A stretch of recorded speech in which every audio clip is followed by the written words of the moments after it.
জীবনে অনেক কিছু হারালাম, তার মধ্যে সবচেয়ে পছন্দের ছিলে তুমি।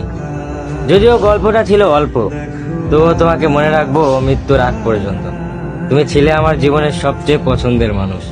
তোমার হাসি, তোমার কথা, তোমার সাথে কাটানো প্রতিটা মুহূর্ত সব যেন এক একটা যন্ত্রণাদায়ক স্মৃতি হয়ে বুকে আঘাত করে। আমাদের গল্পটা খুব বড় ছিল না, তবু প্রতিটা পৃষ্ঠায় আজও আমায় কাঁদায়।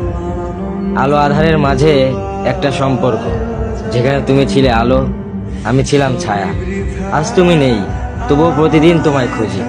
হাজারো ব্যস্ততার মাঝে মনে পড়ে যায় তোমার ছোটখাটো কথা, সেই চুপচাপ থাকা, কিছু না বলেও অনেক কিছু বলে ফেলা।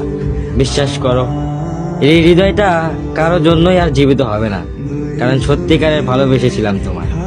তোমার জায়গাটা আর কেউ নিতে পারবে না। আজও তোমায় ভালোবাসি, তোমাকে মনে রাখবো মৃত্যুর আগ পর্যন্ত।